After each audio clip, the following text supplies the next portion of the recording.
Hello, my name is Aaron Meyer, Rabbi of Temple Emmanuel of South Hills in Mount Lebanon, Pennsylvania.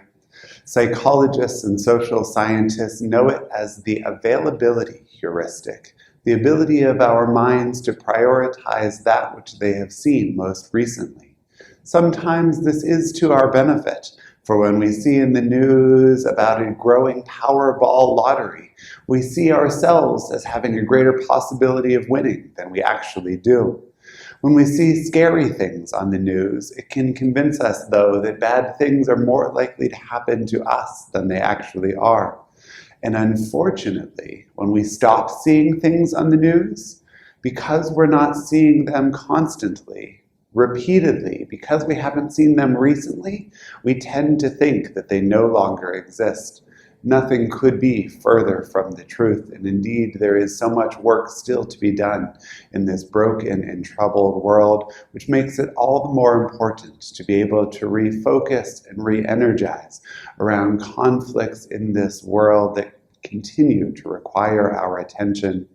When the prophet Isaiah said, Lo yisagoy el goy cherev, lo yilmedu of milchama, nation shall not lift up sword against nation, nor shall they learn war anymore, Isaiah wasn't speaking necessarily of a time of direct divine intervention, but a time when we, each of us, understand our responsibility and the role we can play in this world, the ability that our hands have to make a tremendous difference. Thank you for being with us. Good evening. I am Dr. Lauren Abder-Bairnsfather, Executive Director of the Holocaust Center of Pittsburgh. The Holocaust Center connects the horrors of the Holocaust and anti-Semitism with the injustices of today. And what that means to us is that our knowledge of the Holocaust provides us with a deeper understanding of global atrocities, empowering us to act for justice in our time. When we say never again, we originally used it to mean never again what the Nazis and their collaborators did to Europe's Jewish population in the Holocaust. Yet our commitment to never again tells us that we must shine a light on genocide that has happened much more recently, and genocides happening around the world now. When our friend Dr. David Rosenberg came to the Holocaust Center and asked us if we would accept funds from the local Save Darfur initiative in Pittsburgh, PDEC, which stands for the Pittsburgh Darfur Emergency Coalition, we understood the importance of telling this local story of responding to genocide. This program honors the memory of Ismail Omar, a refugee from Darfur and a local leader in the movement who passed away exactly a year ago today. We begin the program with a 10-minute video from a Save Darfur rally in 2008 that illustrates some of the work of the PDEC at the height of the Save Darfur movement. We then share videos from the movement's leaders and supporters, people who knew Ismail Omar well, as they share their remembrances of him and of the movement in Pittsburgh. The program concludes with two incredible activists who shed light on the continuing need for attention to this crisis. The program is called Garden of Eden, because this is how Ismail Omar once described the mountainous region of Sudan, where he grew up. In spite of the ongoing conflict in the region, we honor Ismail's legacy by carrying on the vision of hope and peace that he championed. Thank you so much for joining us.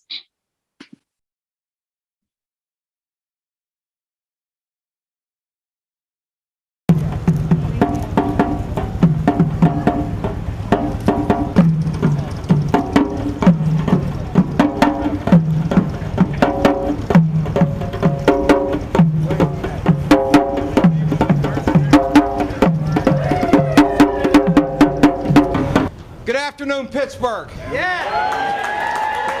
And let's all welcome our friends from Philadelphia. We're glad to have you here with us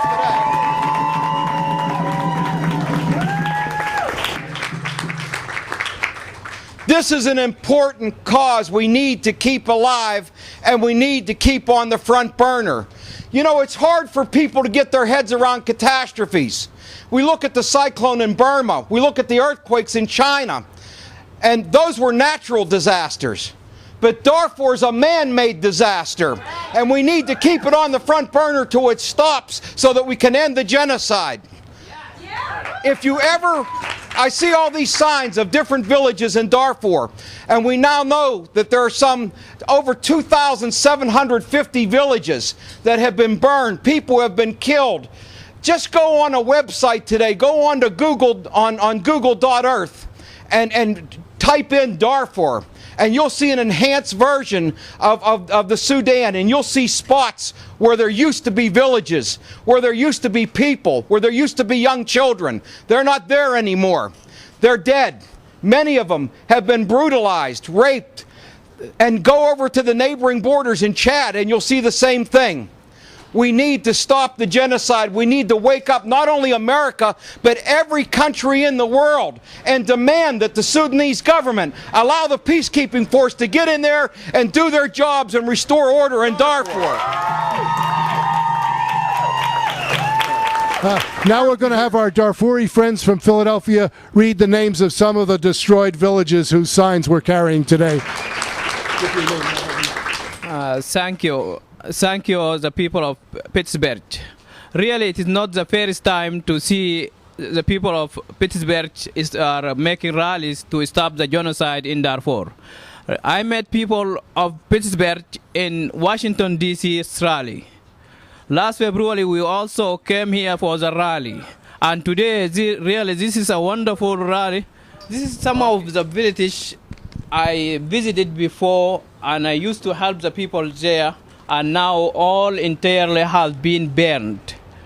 First, I have the villages of Aja, Amar Jadid, Shalaya, Reda, Aramba, Arwalla, Arbabayat, Aru, Artala, Bala, Bala Sindo, Bala Simbil, Bidea, Bela, Barge, Bindisi, Shamal, Korolla, the Gudusa, Dingarasi, Dresa.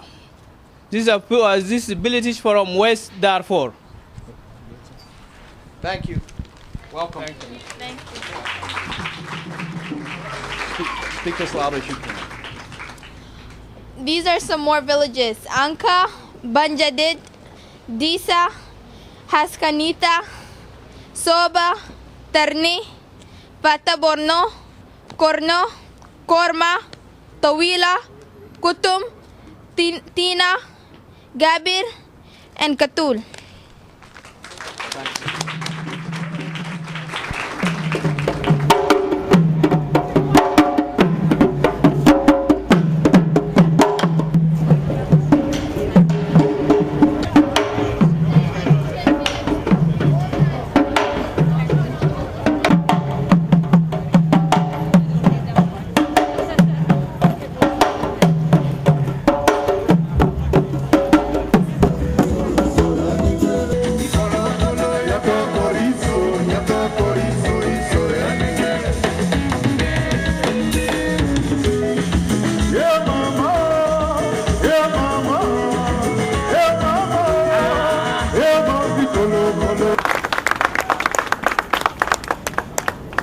Thank you, everybody here. Really, what kind of words I'm gonna say? What kind of language I'm gonna say? I'm not gonna express the least you did today here in Pittsburgh. And I thank you, everybody here. What we did here, there are people that are standing for the life. There are people that are saying stop the genocide in Darfur. There are people that are saying stop the displacement in Darfur. There are the people, they are need for the children who don't have parents, who the victims of the war who are there. Those are the people who are standing here today. They are going to stop the genocide in Darfur. And the determination that I saw today when we kicked off from where the rain is start, I saw the more determined people are here. So they give me the courage. We're going to say that we are not going to stop the genocide in Darfur. Yes, we're going to stop the genocide all over the world. Thank you so much. Thank you so much. Thank you everybody who came here. Thanks to all of Pittsburgh for coming to this rally and trying to help stop the genocide. And I see all these young people that have came here. And this is really important to me because I speak for the children of Darfur. I'm their voice. I try to tell people every single day about what's happening to them and how they don't have anything, how they don't have their family, their friends, they don't have their lives. And I'm grateful for everybody who came here today to help stop this genocide. Thank you. And the point here today is that in the Pennsylvania State House, we have legislation in House Bill 1140 that would require the state's public employee retirement systems to join 24 other states, to join the federal government, which has passed the Sudan Accountability and Divestment Act, which urges states to adopt these policies, in divesting your public money from the companies that operate in Sudan and fund the genocide in Darfur. And I'd like to encourage everyone to go home and to receive the emails through the Save Darfur Coalition, through the Genocide Intervention Network, that let you know about what's going on and respond to those. Just last week, the Save Darfur Coalition and the Genocide Intervention Network sent out an email asking activists to email members of the Senate Finance Committee.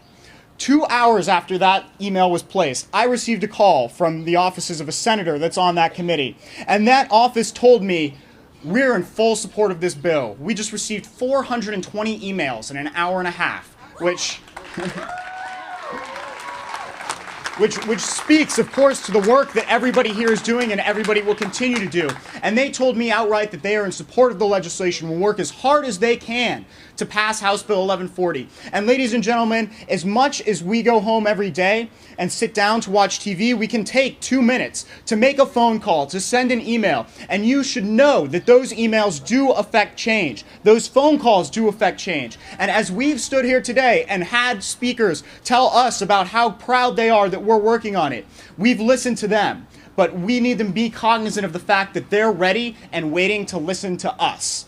So everybody should feel empowered over the next week to go home, to make a phone call to the Pennsylvania State Senate, to call 1-800-GENOCIDE, which will connect you to the White House, to your representatives like Representative Murphy, and let them know what it is that you'd like them to be doing on this issue, because they're ready to listen and they're ready to act.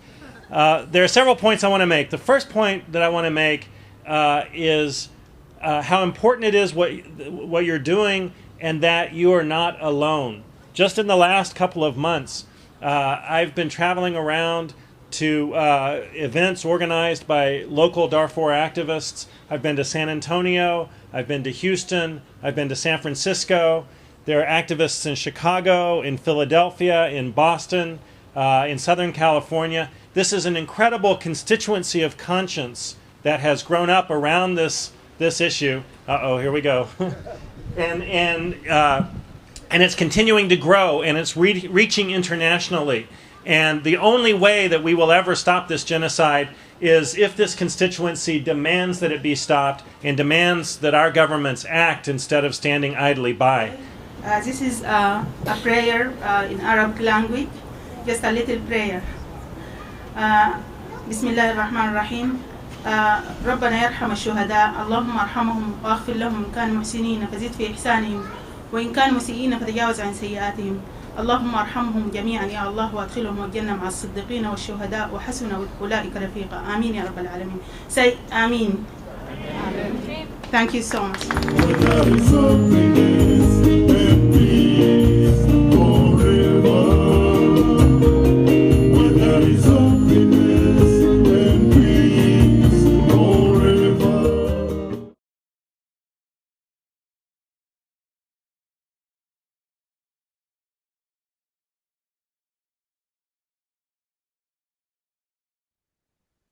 I'd like to thank Lauren Bairnsfather and Jackie Reese of the Holocaust Center of Pittsburgh for agreeing to sponsor and video this program. We hope to be able to hold an in-person gathering to honor the memory of our friend Ismail Omar, who passed away on November 17th of 2021. But circumstances prohibited our getting together in the flesh. Thanks also to Temple Emmanuel for agreeing to host a meeting or even a watch party. But none of these things were able to take place, so here we are with a simple video presentation. The film you just seen, the video you just seen, represented a march that took place in Pittsburgh, downtown Pittsburgh, on May 18th, 2008. It was called the Pittsburgh Darfur Emergency Coalition Destroyed Villages March and Rally. In August of 2004, media and U.S. government was reporting an ongoing genocide in Darfur in Western Sudan. These were attacks by both the Sudanese government under Omar al-Bashir and irregular militias known as Janjaweed on ethnic African villagers in the western part of Sudan, members of the Fur, Zagawa, and Masalit peoples.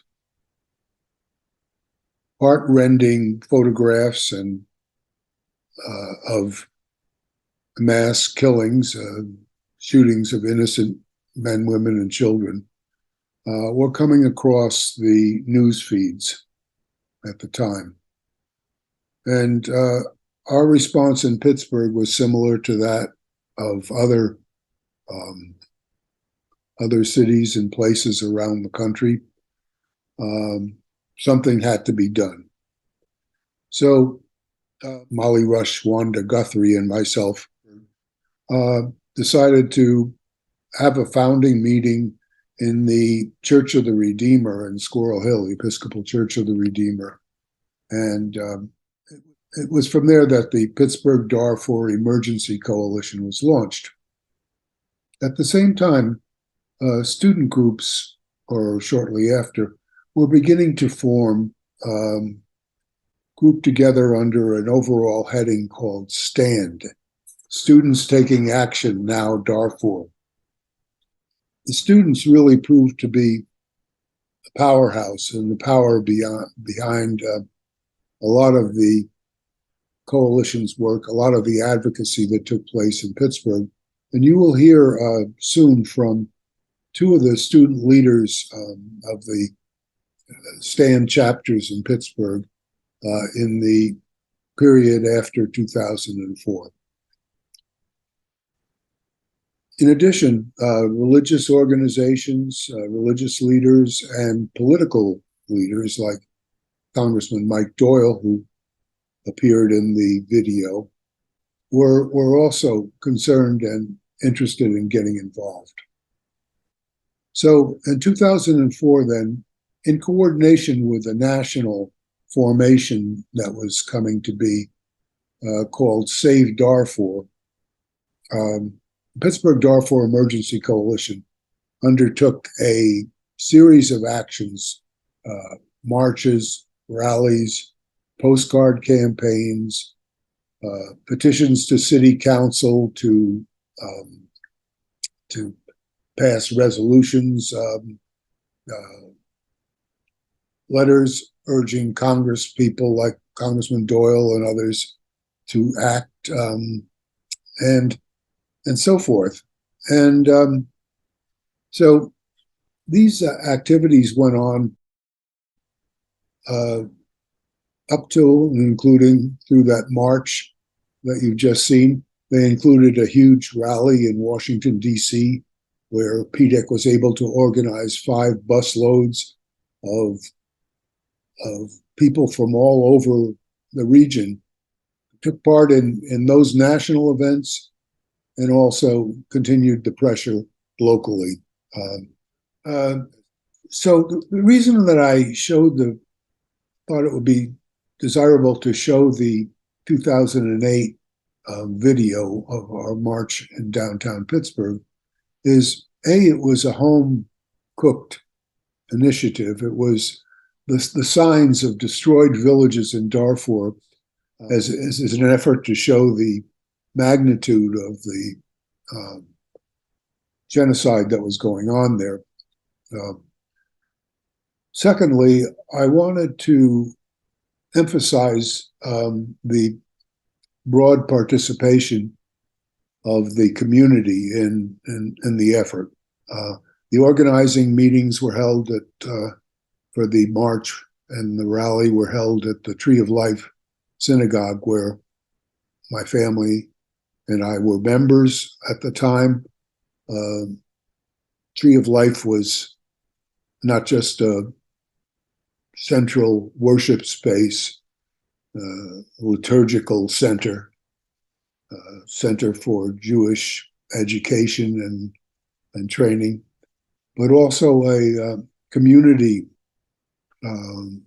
facility open for meetings such as we held there from all over.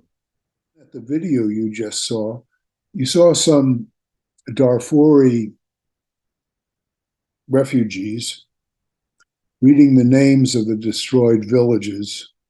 The fact is that the Darfuri refugees that were reading those had come in from Philadelphia, where there was a substantial Darfuri refugee population.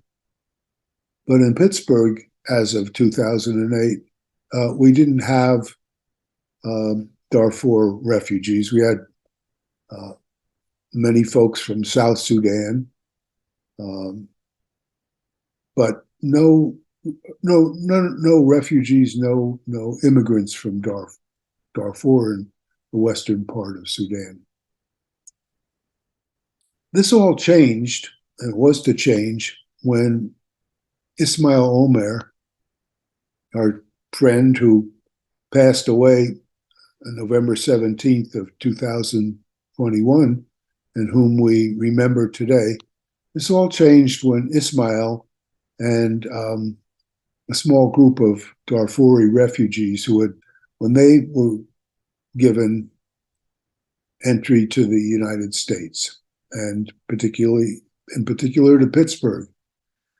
And from the moment of Ismail's arrival and the arrival of his associates, his presence and the presence of the other Darfuris meant a tremendous amount to our coalition. For the first time, we had a real ethnic connection with that place.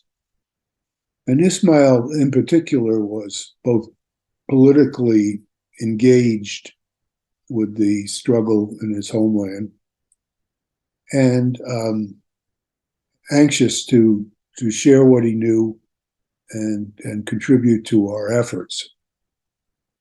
So you'll hear an event soon from Hawa Saleh, a Sudanese Darfuri woman whom he advocated for. She'll tell you her story, how Ismail's attention to what was going on in Sudan enabled us to bring the case of Hawa and her imprisonment and torture in Khartoum before the city council, before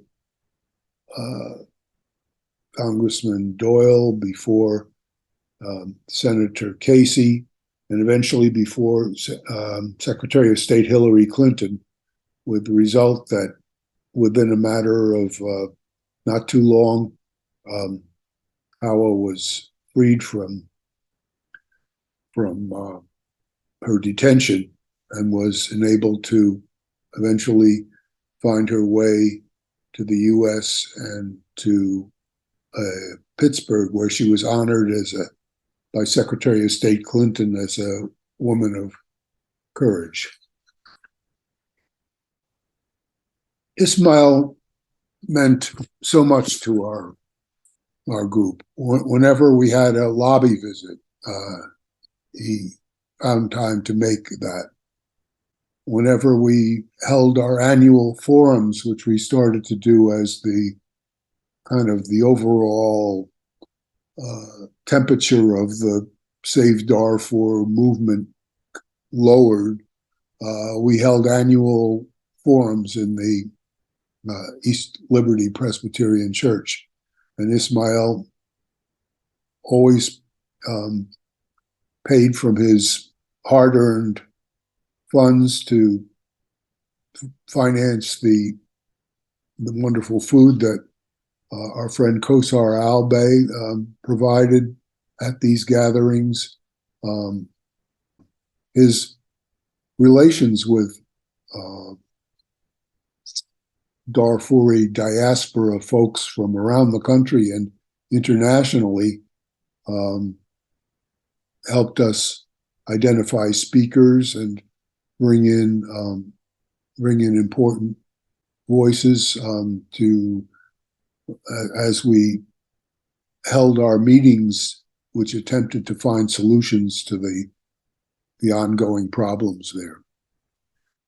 On a more personal note, I will always remember Ismail's phone calls.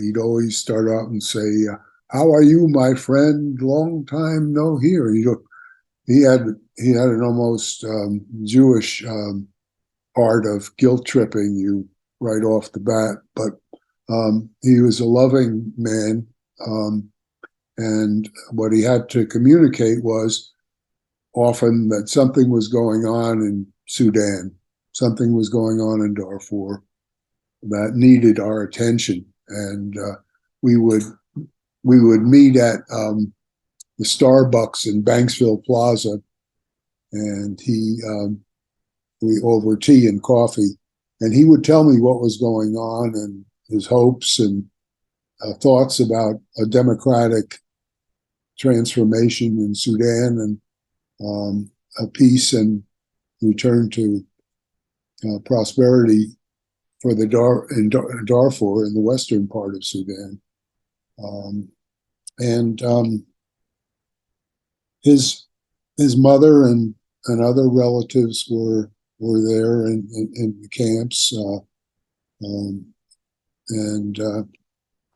he brought to me and to all of us this intensity of connection and love for the homeland that in a time when interest had shifted long before to other issues, other areas of the world among the U.S. general public. He was the force that kept us engaged, kept us with the sense that what we were doing was still important, was still real. And this is one of the challenges that will face anti-genocide movements of this sort. The challenge of never again.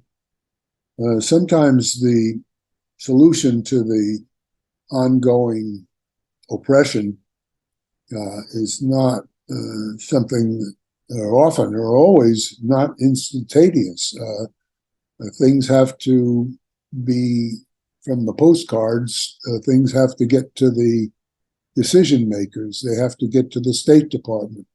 They have to become part of policy. For people who start with a sense of urgency about people being killed in numbers in 2003 and 2004, these long-range pressures and developments, the air goes out of the movement, and it's necessary to press on as long as one can. I wanted to mention that that the situation in Darfur is far from resolved. There are still huge numbers of refugees. The Janjaweed has been replaced by something called the Rapid Security Forces. Al-Bashir and his immediate entourage were arrested, and hopes are that they can be brought before the International Criminal Court. But the civilian protest movement that overthrew Bashir has now been supplanted by a not much appreciated military junta, which took over last year, and has generally squelched some of the enthusiasm among Sudanese and Darfuris for democratic transformation there. So there is reason to continue to pay attention. Unfortunately, it is difficult when so many other problems beset us that to do that. I'd want to say that the Darfur advocacy movement in Pittsburgh benefited from such good-heartedness and such enthusiasm and compassion for other human beings that it was truly an inspiring set of years for me, and there are so many people who deserve shout outs,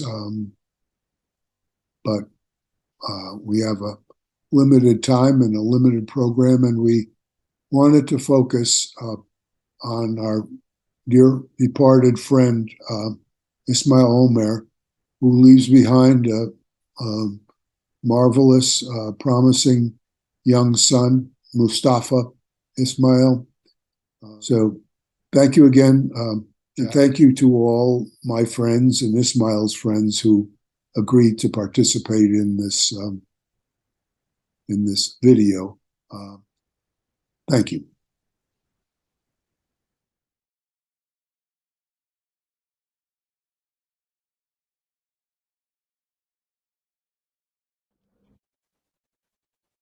Hi, I'm Hannah Malvin, and this is Rachel Shapiro, and we worked as high school activists with Students Taking Action Now Darfur Stand in partnership with PDEC, and I later went on to work in Congressman Doyle's office on some of these issues.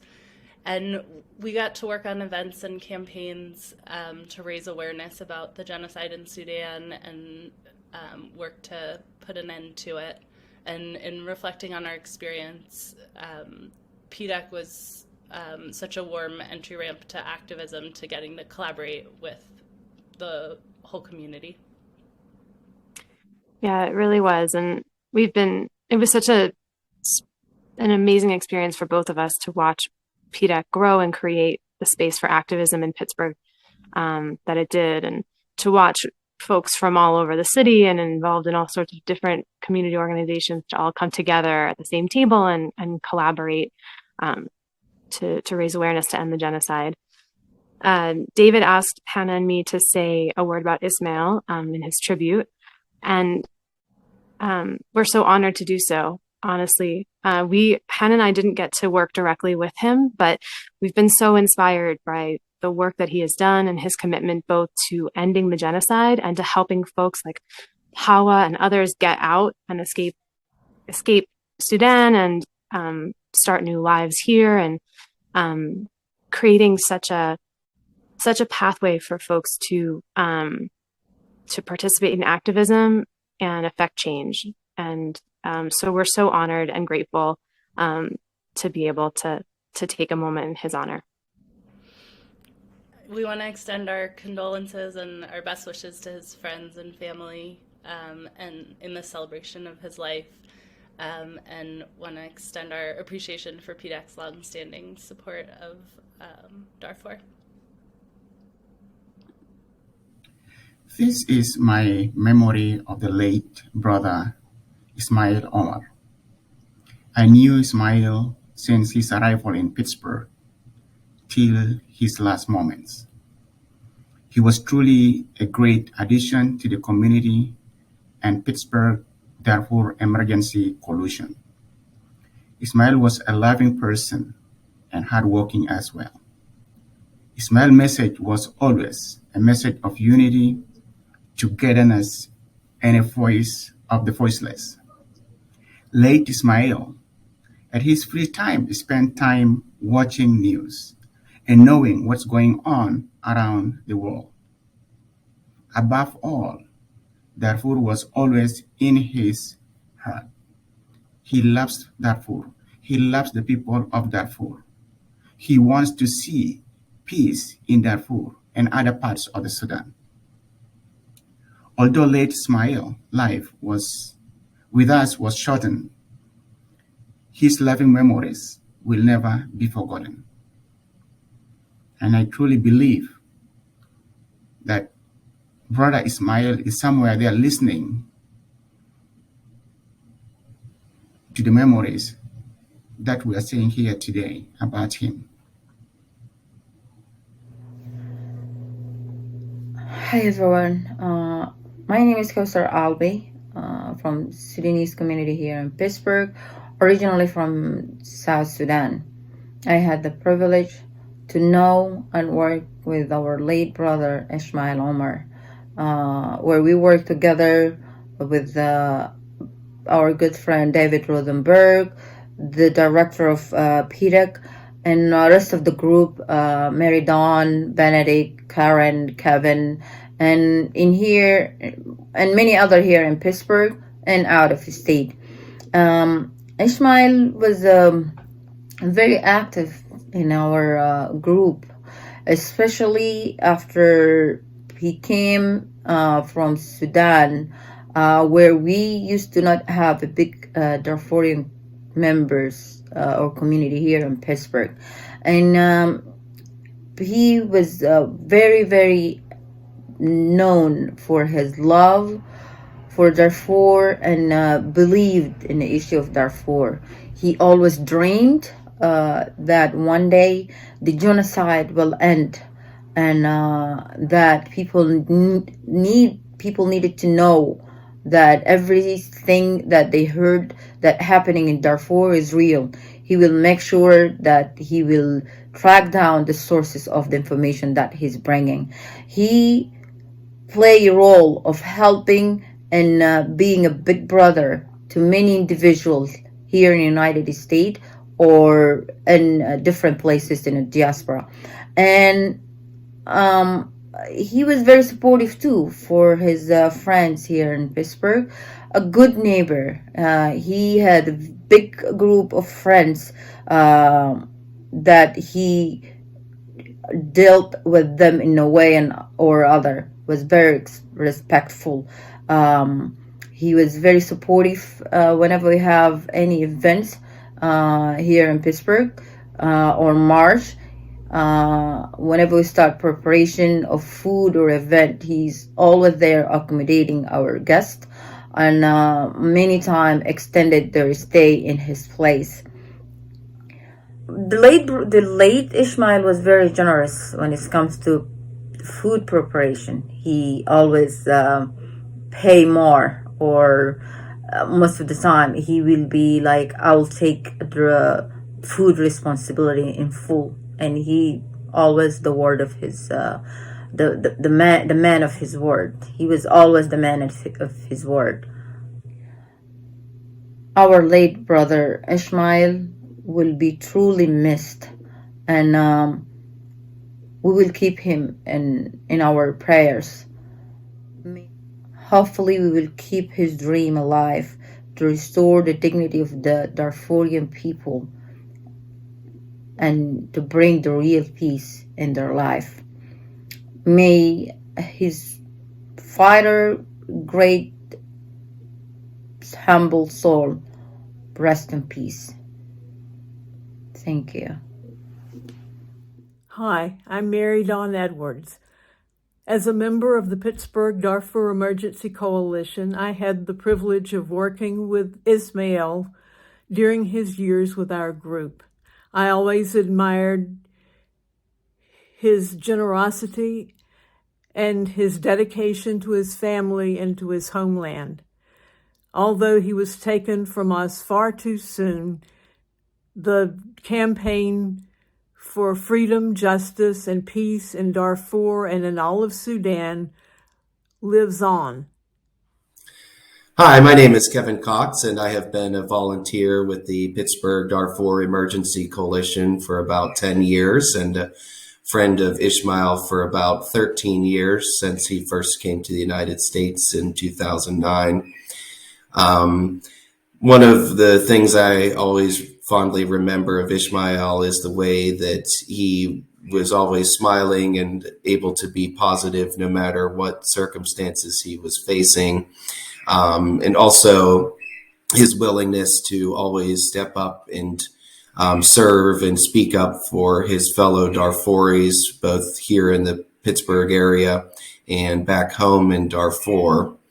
As a volunteer with PDEC, I was always impressed by the fact that a small group of volunteers were able to keep both local and national attention and spotlight on the humanitarian crisis in Darfur, even after many other organizations had shifted their focus to other issues. And we were able to do that through our local outreach events every year and through regular communication with members of Congress, especially Representative Mike Doyle, who was always a leading voice in the campaign for the people of Darfur. I also think it was very important that we were able to collaborate with the local Sudanese community to make it a local issue as well as an international issue. So thank you all for participating in this event. I'm Karen Tiemann, and I'm a member of PDEC. I first met Ismail as we marched and chanted together in 2010 before the January 11th referendum to create the country of South Sudan. As a member of PDEC, Ismail and I worked together to plan the annual forums about issues in the Darfur region and South Sudan. Ismail identified the speakers and graciously helped with expenses by hosting speakers and providing food at the forums. He was so proud of his friend, Kosar Albi, who prepared the Sudanese meals. Ismail inspired me as an advocate and a member of the Crossroads Presbyterian Church to encourage the congregation to co-sponsor some of the forums, as well as participate in postcard writing campaigns during the Bush administration. As a member of the Pittsburgh Presbytery International Partnership with South Sudan and Malawi, I helped plan the forums at East Liberty Presbyterian Church. We coordinated with the Peace Committee to set up the forums. Ismail's inspiration lives on in the fulfillment of his dream for his son, Mustafa, to become a U.S. citizen.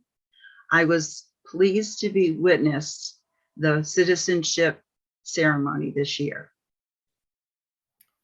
I met Ismail late in 2018 when we were paired together through Literacy Pittsburgh. I was asked to help him learn to use English as his second language, better to read and to write. So we started meeting at a local library, and we met several weeks just getting to know each other, and talked about our different interests and how we would go about this process. And so I learned during that process Ismail's passion for his home country, Sudan. I could see how excited he was to talk to me about what his life experiences were there. And so I saw that as an opportunity to help teach. So I started to gather articles about Sudan. I had really limited background about their history. So I gathered articles, and I used those articles to share with Ismail, and he would read to me. And it wasn't long after, while his reading improved, that he began to explain to me the nuances, the complexities of what we were reading about. And so after months and literally a little more than a year, the tables turned, where Ismail became the teacher, and I learned about his home country. I learned about the beauty of it. I learned about the suffering in Darfur. I learned about the troubles politically in the rest of the country. And we really had an in-depth, actually, it was like a study project about Sudan. So it was a great way for us to together learn, and it was very impactful to me. But what I learned through that whole process is so much about Ismail the man. We became very close friends, and I recognized what an influence he was on so many people's lives, both in his home country and back here in Pittsburgh. So it was certainly my great fortune that I was able to be paired up and meet such a remarkable person. And I'm sure all of us that have had the opportunity to call Ismail a friend have been blessed by it. Hi, I'm Congressman Mike Doyle, and I'm pleased to be able to contribute this video celebrating the life of Ismail Omar. Ismail's life was one of tragedy and loss, but also one of hope and persistence. He lost his father and two brothers to genocidal attacks in Darfur by the Sudanese government and its allies in the 1980s, and proceeded to live in other countries for 20 years as a refugee before immigrating to the United States in 2009 and settling in Pittsburgh. Ismail worked hard in Pittsburgh to make ends meet, working 2 jobs, but eventually he started his own business and became a U.S. citizen. He sent money home and eventually brought his son Mustafa here.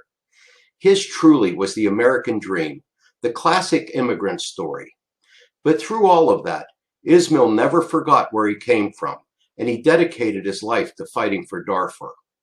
He was thrilled to find out that there was a group in Pittsburgh already working to end the genocide in Darfur, the Pittsburgh Darfur Emergency Coalition. It made him appreciate Pittsburgh even more, and it helped to make Pittsburgh really feel like home. Ismail's dedication to helping people in Sudan and working to end the conflict there seemed boundless. Sadly, illness took him far too soon last year at the age of 64. His passing was a tragedy, but he will be remembered with respect and affection by many people here and in Sudan. Sadly, the work he dedicated his life to is still not done. Violence and hunger still plague Sudan and South Sudan. It falls on all of us to carry on the life-saving work that Ismail Omar carried out so single-mindedly during his time here in Pittsburgh. We should never forget Ismail Omar and the important work that he did to help the people in Darfur. And I think the most fitting way we can honor his memory is to carry the fight he dedicated so much time and energy to over the course of his life. I appreciate the opportunity to participate in this celebration of his life. Thank you.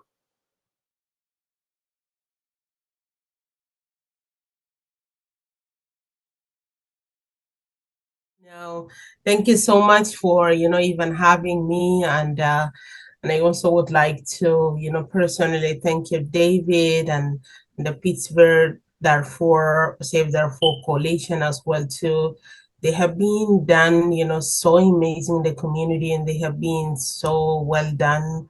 Brought the globally special Darfur genocide, and I am the survivor of genocide in Darfur. When the 2003, the government of Sudan trained those kind of militia, and those kind of militia carried the genocide campaign against my people, especially 4 people, because I'm from 4 tribe, one of the biggest, largest native people in Sudan, especially in Sudan, Africa. So in 2003, the time I became a women activist, I was 15.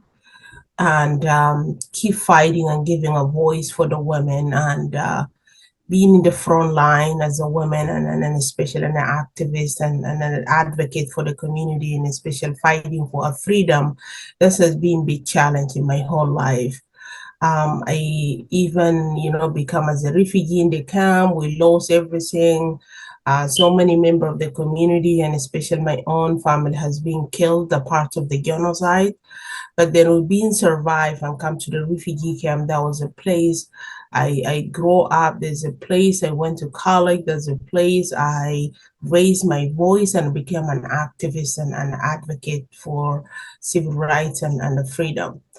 So because of that, my voice has become, dangerous to the state, which is of the country of the Sudan, the government who been very dictatorship. There is no freedom for people. There is no, you can't raise your voice. So being killing people, being abducting people, being, genociding people and have no voice, that was the big challenge.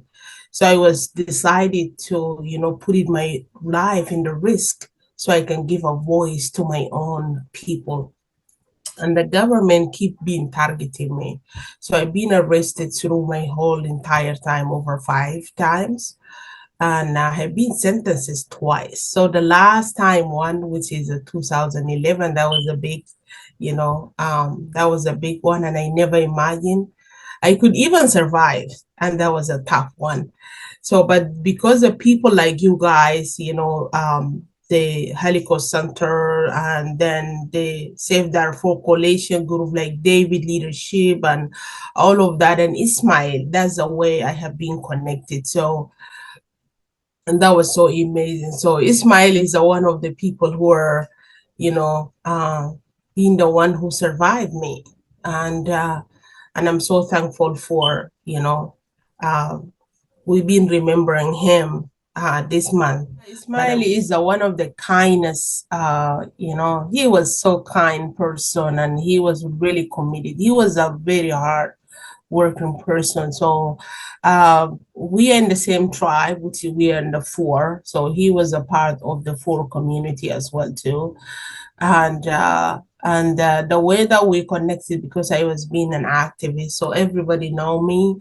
So I have been connected through being an activist. So he's been here activist in the United States, but I have been an activist in Sudan as well too. So we've been connected through things. I was at home. So when I came here, I came through the Pittsburgh. So the first time even I came here, I came through the Pittsburgh. So that was amazing. So I met Ismail and then I met David and so many members of Save Darfur Coalition group in Pittsburgh. And that was since that time, it was so amazing. They have a lot of celebration with me. I have been recognized by the city of Pittsburgh as well too, and been recognized by the congressman as well, Mike Doyle, and so many people has been recognized me as well too, and I was so grateful for that. I've been invited to so many events at Pittsburgh as well. Because Pittsburgh come like by my home. So, but Ismail's during all these years I've been here, I've been, keeping constantly being, we've been talking about what's happening. We've been talking so many times. Sometimes we talk every day. Call me like, hey, what's happening home? Giving him some brief, what's happening at home. So he's been really caring person who are being want to know more about what's happening home, what we can do here, how we can support those who really need our voice.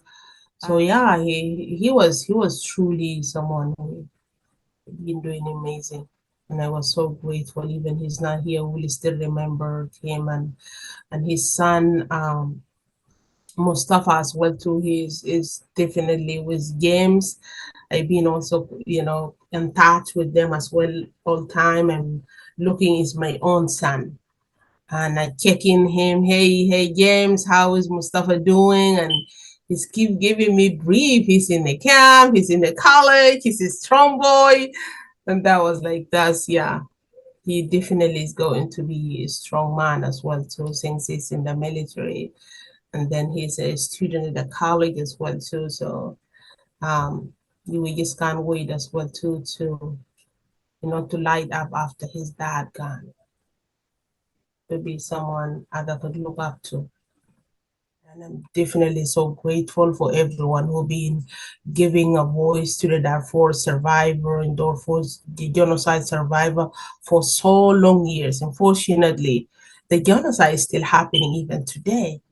I've been in the United States so far now, and I'm citizen now, and I'm 9 years, almost close to 10 years.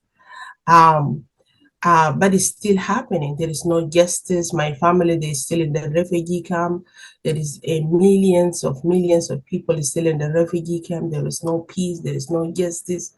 Those who commit the crimes, they is still free, fortunately. And it's a time at least to remember that it's still happening. The history of never again is still happening again and again and again. We definitely still urge the leaders and the community activists and everyone in the United States here to give a voice to those who have no voice. And this is the only way to survive people to stand up and give a voice to the injustice and to the, to the people who really need voice, especially women who've been continuing to struggle, the violence against women. And the government of Sudan, unfortunately, for the last almost 17 years, has been using the rape of women in Darfur as a weapon to destroy whole community, fortunately. Lack of education, lack of humanitarian services, lack of security, lack of all is needed people to raise their voice. And again, keep those rallies, keep those talks, keep those voices up. So the leaders and the people who are authority in the making decisions, so they could definitely say something about what's happening. They could have a strong decision what's happening in Darfur for over 17 years and it's still happening. This is unacceptable at all. That's why we are always called leaders, and it's been asking activists and advocate, community advocate, to continue doing the good work that they've been doing for all these years. And we're just so thankful for this time. And let us still remember, and let us give a voice for those who are being left behind. So many people has been left behind, especially Darfur. The freedom, it become, because the freedom of people is being stolen for so many years.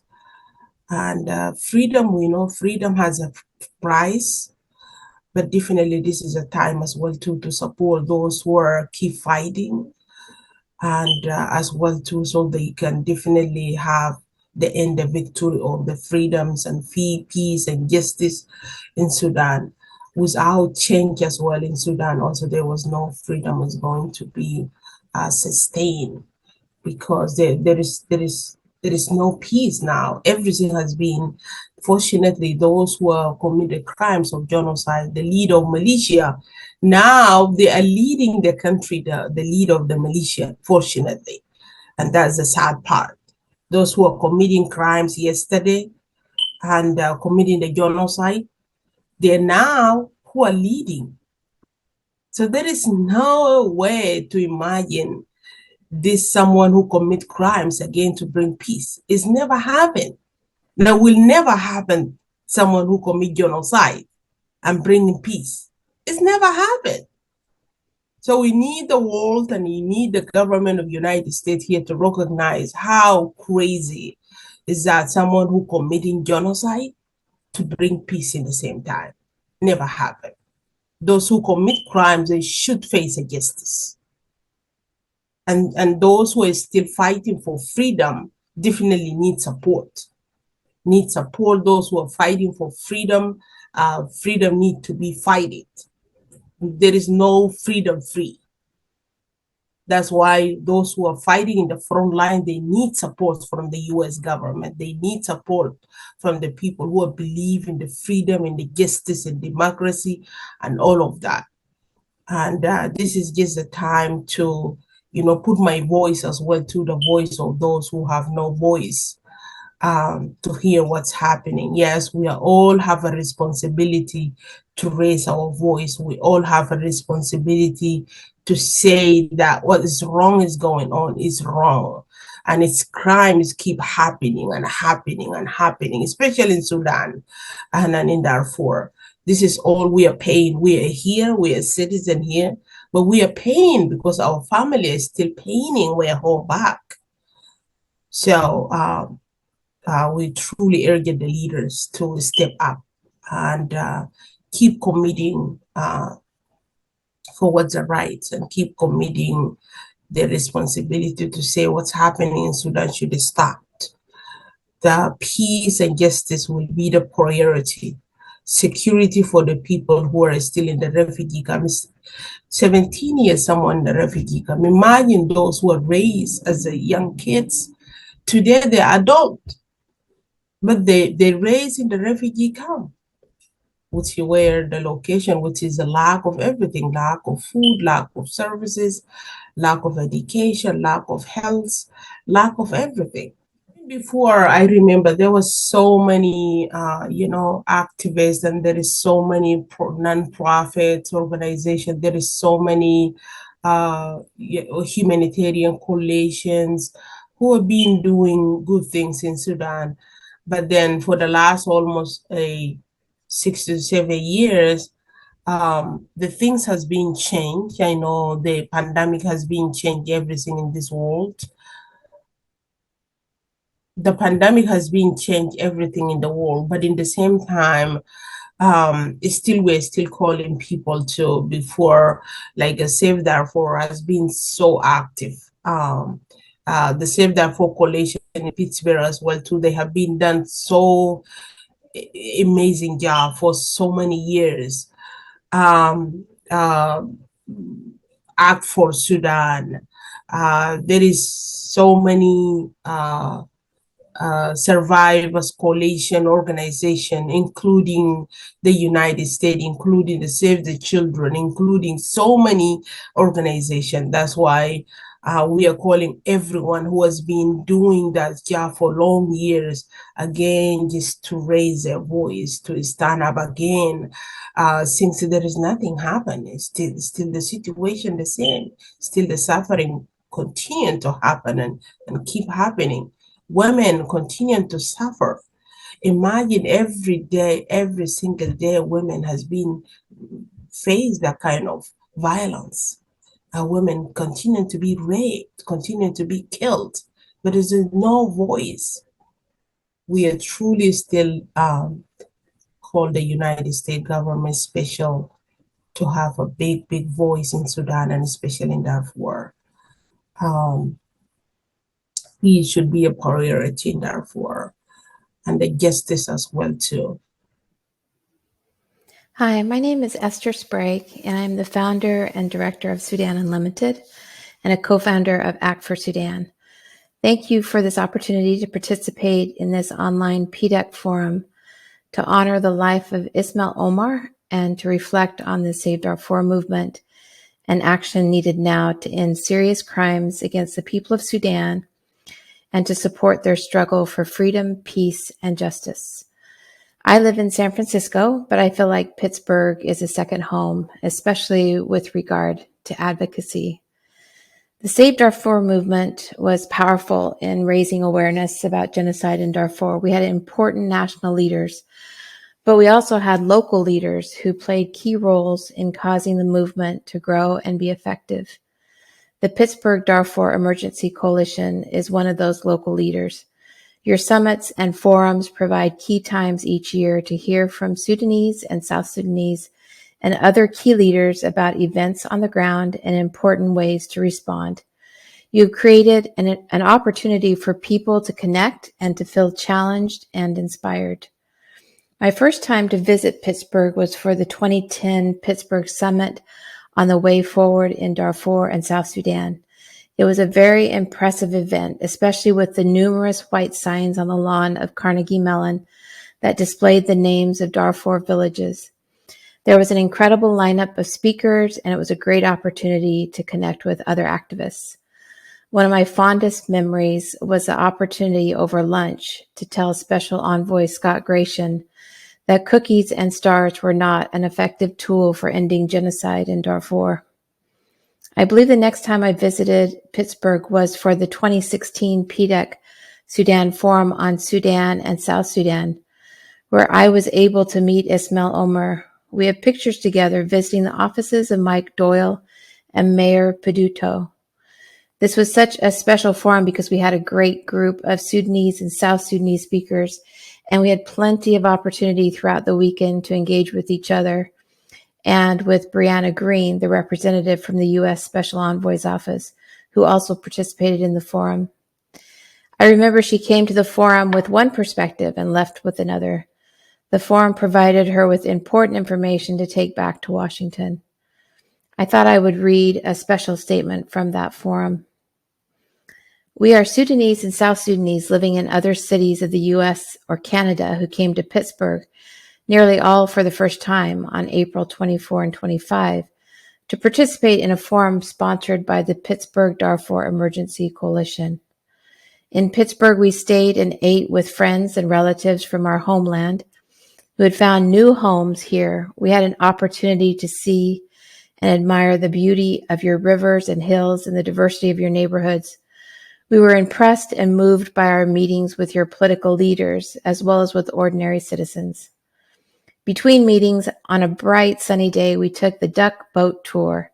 Your rivers shone. We learned a bit about the different waves of immigrants who came to Pittsburgh and who made it what it became. Many societies have divisions caused by ethnic or religious identifications. In our homelands, these divisions are being exploited by unscrupulous leaders for selfish ends. Civil war, famine, violations of the person and dignity of men, women, and children have been the results. Surely you have problems here as anywhere, but we congratulate Pittsburgh and its leaders for understanding the importance of constructive social life, transcending tribal identities, and building a life in common under the rule of law. The last time I was in Pittsburgh was in 2019 for the 7th Annual Forum on Sudan and South Sudan that asked the question, is democratic transformation possible? I was highly honored to speak on a panel and to receive an award from PDEC for my efforts to support Sudanese and South Sudanese in their work to end violence and build peace in their countries. The Darfur movement is not as big as it was in the early days, but because of Ismail Omar and other Sudanese and South Sudanese, the work of raising awareness and urging effective U.S. and international engagement in the two Sudan continues.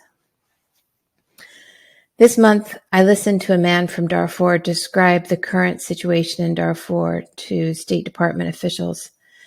He described the violence in Western Darfur as very serious, with people being attacked and killed every day. Villages are being burned again, with instances of small children being thrown into the fire and women regularly experiencing sexual violence. Large numbers are again being displaced, and there are limited services available as most NGOs are unable to access the area. In the refugee camps, vulnerable Darfuris, such as children and the elderly, are slowly dying from hunger and a lack of medical care.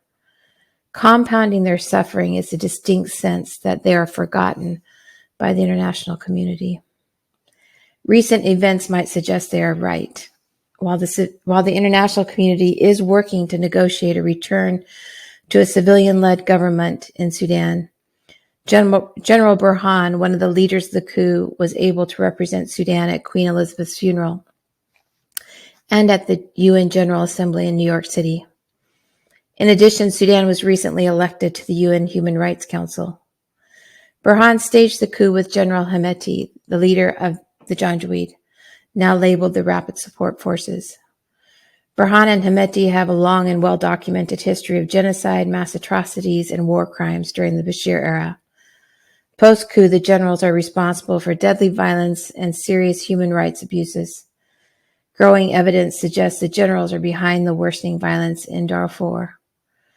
Burhan is reinstating the Bashir-era Islamists with unchecked control and corruption of ministries and state-owned enterprises. Hemeti consolidates power and controls gold exports through bribes, intimidation, and violence.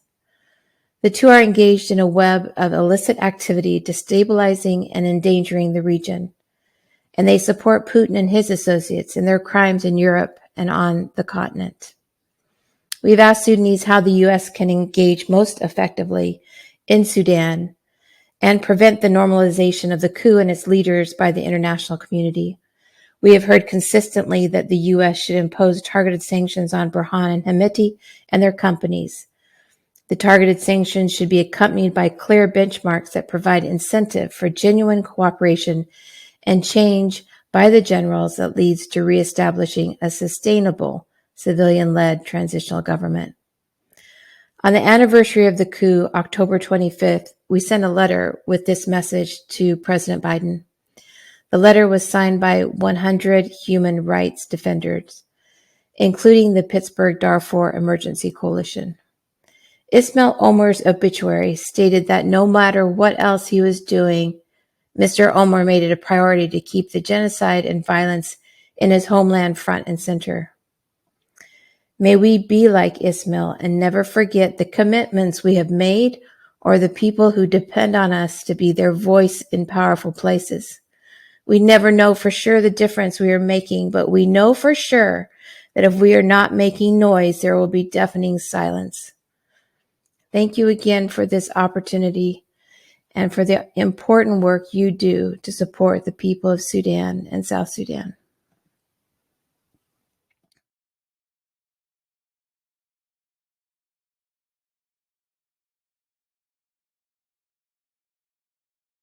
I have the honor of concluding this program. I want to thank all of this evening's participants, especially Dr. David Rosenberg, who envisioned this program, the team at the Holocaust Center and at Temple Emmanuel of the South Hills, and to all of you who have tuned in. Please remember that we are powerful when we act at our level and when we come together and work together to improve the world. Good night.